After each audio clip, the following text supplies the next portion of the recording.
702. The Naked Scientist.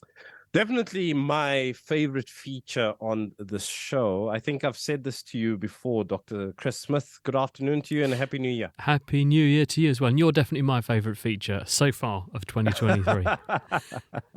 That's lovely hearing that. Thank you so much. People have already started with their voice notes. Those have already started the streaming in. Let's go to Sam in Tembisa. Sam, good afternoon. My question is around an event called the Carrington event that happened back in 1859, if my dates are correct. Dr. Chris, is our civilization ready for a coronary massive ejection of the sun? Should that happen today? Our satellites, our electricity, are we ready for that? Or we just say we'll get there when we'll cross that bridge when we get there? Thank you very much. Hello, Sam. You raise a very good point, and just so anyone who's not in the know and doesn't know the history as well as you do, Carrington was a slightly awkward character, but a very good observer. He was an astronomer. He was very interested in the sun, and he had been looking in the 1800s at sunspots, and he noticed, he didn't realise what he was seeing at the time, but he noticed a huge coalescing of the most enormous group of sunspots in that year. And not long after he documented that, the Earth was hit by an ejection of material from the sun, which we now call a coronal mass ejection.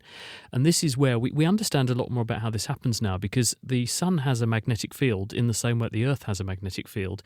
And for slightly unusual, strange reasons we can't quite explain yet, but we do know that this is probably the physics behind it. The sun gets wound up. It's almost like a spring, that you're twisting a spring to add more twist to an existingly twisted spring. And the magnetic field ends up a bit contorted at the surface and then flings itself apart at the surface, throwing, rather like a gun, a huge amount of radioactive and high-energy material from the sun's surface, or corona, towards the other bodies in the solar system. As they go streaming past, they are much more energetic than the solar wind, which we're continuously fending off thanks to our magnetic field. But this surge of particles goes streaming past the planet, and because it is a deluge of intensely charged material and ionizing material, it has the potential to induce currents to flow in things that are susceptible to being ionized or to being electrified. And what happened in the wake of the Carrington affair was the sky turned blood red. The telegraph system electrocuted people on Earth because as this maelstrom of material went past the planet, it induced enormous currents to flow in the primitive telegraph system, the Morse system that was sending messages and telephone conversations around the planet in a limited way then. And as a result, there were fires and people died. And we realised really the impact that this could have. And we now realise just how susceptible we are, because we've gone to the point where we now have everyone's home connected to an electricity grid. We have everyone's computer connected to a computer grid. We have a network of satellites up in space that, if those satellites failed, would bring life on Earth grinding to a halt. We all take them for granted, but you couldn't get money out of a bank with an ATM card if the GPS system, those satellites, were to fail, because they are using the time codes written into those GPS signals in order to work out when transactions are happening around the planet. So we're very susceptible to anything that has the potential to damage or impact on our infrastructure. And as a result of this, a number of countries have now put forward projects to do space weather forecasting. The UK launched such a project. But the issue is that we do have satellites that would be susceptible to this kind of impact if it went by. There are things we can do. For instance, astronauts on the International Space Station could move behind various things on the space station that are good at soaking up radiation. Some satellites we could move to a lower orbit, because then they've got some more of the Earth's magnetic field to shield them, and we could fly planes a bit lower or ground them, because their electronics would be susceptible too, but by flying deeper through the atmosphere, they've got a bit more shielding there. But probably prediction and therefore anticipation is our best defence, knowing when this is going to happen, and there are telltale signs on the sun when it's going to do this, and therefore knowing when that is going to happen and it's going to unleash a burst of this energy when we're in the firing line. That is the most important thing. Luckily, we do have projects in place that are quite good at doing that or can take some steps towards doing that now, and we can make mitigation, but certainly it would have the potential to damage our electricity distribution systems, our data distribution systems and our satellite systems and other things beside that quite catastrophically if we got hit by a big one. Absolutely fascinating. Let's go to Hubert in Joburg, and then we'll go to some of the voice notes that have come through as well. Let's go to MJ very quickly in Orchards in Pretoria. MJ? Hey, how are you? Good, man. I hope you're good as well.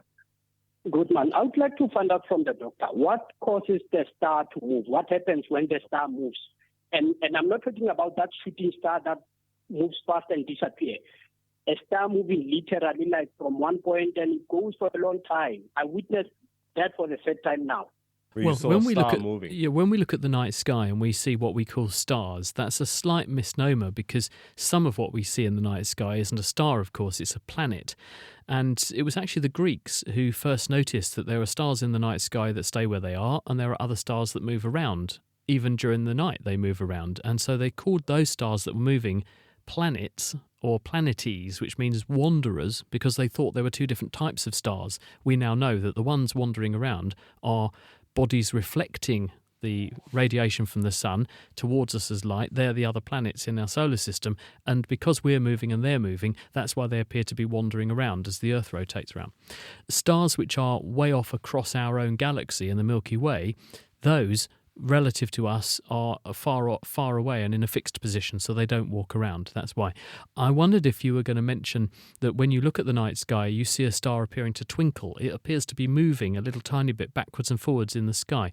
There's a number of reasons why that aberration is happening. The star isn't really moving when you look at it. One thing is your eye is moving, and as we look at anything, our eyes drift backwards and forwards very gently across the target, and the eye is continuously being reset and repointed at the thing it's supposed to be looking at. This is called a microsaccadic movement in order to keep the thing focused on the most sensitive bit of the retina. But that tiny bit of drift does make things appear to flicker if they're very dim and they're very distant. But the most important reason a star appears to flicker is because when the light is coming from the star through the Earth's atmosphere, the atmosphere has patches which are denser, and because they're colder, and patches of gas which are thinner because they're hotter. And when light travels from one medium into another, or a less dense medium into a more dense medium, or the other way around, it changes its speed. And if you change the speed of the propagation of light, you make it bend. So the light waves that are coming towards us are continuously bending and twisting backwards and forwards a little bit. And your brain therefore sees a light source which is apparently moving backwards and forwards. And it thinks, well, light travels in straight lines. Therefore, the only way in which this thing could be moving backwards and forwards is if the thing that made it appears to be moving backwards and forwards. So your brain tells you that the star is moving backwards and forwards, not that the light is twisting that's coming from us. So that's why stars appear to twinkle in the night sky. I guess, Doctor, there's also the other added complexity of the International Space Station, some of the satellites that depending on what time you're up and what time you're looking up at the sky, you might see moving across. That's a very good point. Yes, thanks for pointing that out. The other stars, they're not strictly stars, and they're much, much smaller that you might see if you look heavenwards, is the International Space Station. That's quite close to the Earth. It's about 400 kilometres up and moving pretty fast. It's orbiting the Earth every 90 minutes, believe it or not. So if you're an astronaut on there, your day is an hour and a half long. And you also got satellites, which can be in a range of different orbits at a range of different distances, but some of them are actually continuously in motion relative to us, and therefore you would see them as a light source moving across the sky, some brighter, some dimmer. Yeah, no, definitely. Let's got some voice notes. Let's check in with the first voice note there, Abel. Hi, Gashwell. Happy New Year to you and the 702 people. And this one is for Dr. Chris, the GOAT of science. Happy New Year to you too. So, Doctor, I saw something where they were saying rat trap. So it's like you trap a rat, maybe you put something like a cheese or whatever that you use as a bait. But now my question is, once you trapped that rat, does that rat, after eating whatever the bait that was in the trap, start regretting that, hey, why did I get into this cave? Why did I get into this thing? And now, does it have its own regrets after falling into a certain trap? like us humans do that. "Eish, I shouldn't have gone there. I shouldn't have done that." So does the rats also have the same feelings, or I'm just being paranoid? Thank you. Excellent question on animal psychology, Doc. Well, we don't know if animals can experience regret, because in order to have regret, you've got to be able to work out that the outcome would have been different if you'd acted differently. And that means you've got to have a concept of time, because you've got to be able to march yourself back in time to say, when I had this decision, if I'd made the alternative choice, then this would have happened, which then implies you can plan for the future. Now, some animals definitely can plan for the future. There's a lady who works in the building that I'm sitting in called Nikki Clayton at Cambridge University, and she works on members of the crow family, including scrub jays. And these birds are very interesting because they appear to have exactly this, the ability to plan for the future. She demonstrated this beautifully more than 10 years ago when she built an experiment which was like a hotel for scrub jays, only it had an inside and an outside. And the birds were shut in every night inside, and they weren't given any food inside, but they were always given food outside. So after a few trials of this, she found that these birds, which naturally they hide food, so they've got stores of food to come back to later, she found that they were intentionally putting food inside rather than outside when they were hiding it. And one explanation for that is they must have learned, well, when I go in this hotel and get trapped indoors overnight, I don't have anything to eat. So what I need to do is to, in the future, put food indoors and hide it there, because then I'll have food for later.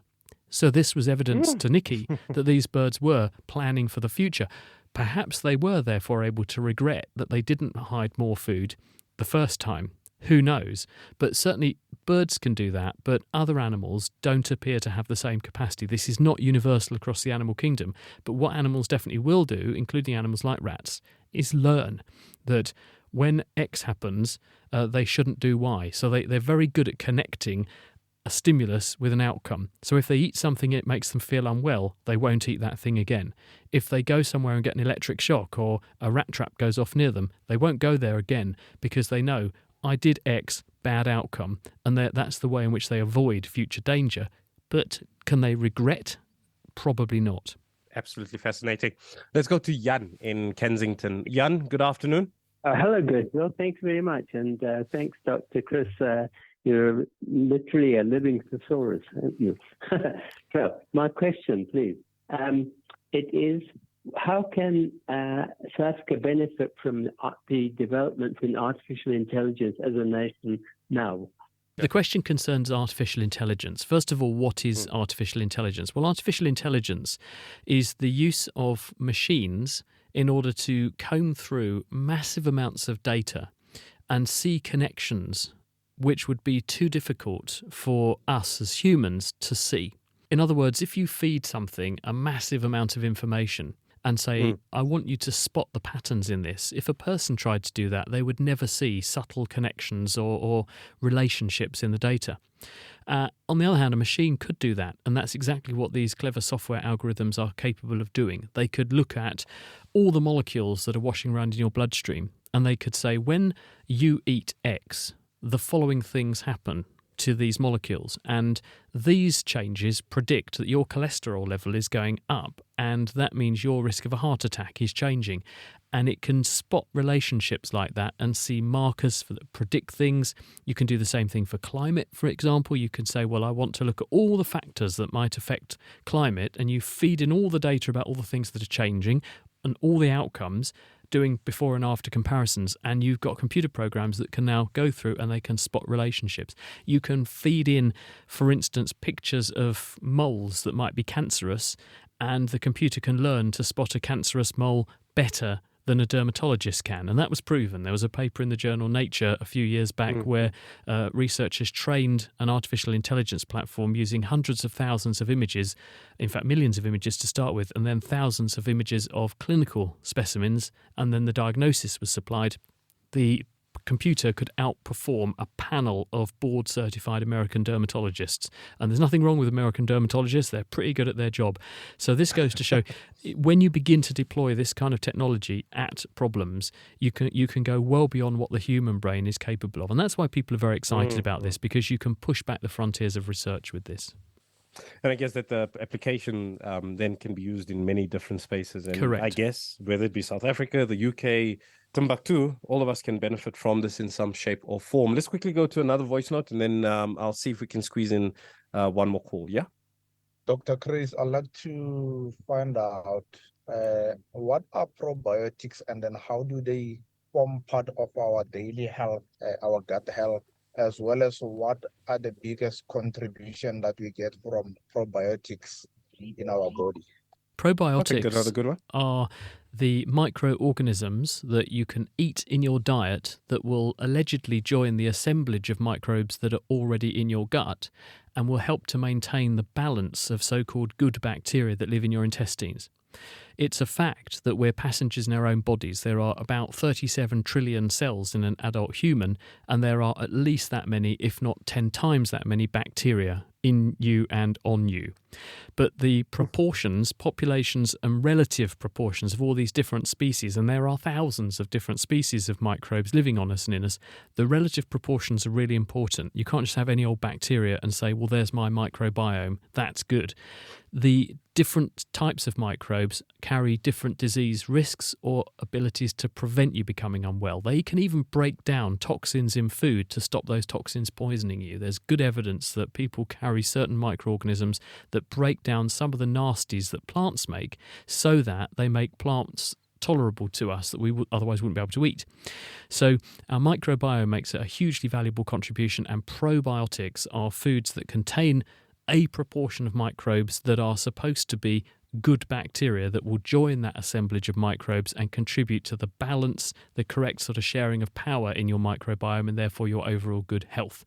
And the best thing to bear in mind is eating a healthy diet selects for the right microbes anyway, but if you upset your microbial apple cart and you change the proportion of bacteria, for instance, if you get unwell for some reason, you take lots of antibiotics for some reason, you can take these probiotics and it will help to reset things and get you back on the straight and narrow. So they are a valuable thing. The other thing you can do is to eat foods that select for the right microbes preferentially, and those are called prebiotics, P-R-E, pre rather than pro. So prebiotics select for the right bugs in the first place. Doc, as always, absolutely stunning hearing from you and sharing in your immense amount of knowledge. All the best to you, and it was lovely chatting to you. Likewise. Thanks for the great questions. See you next time.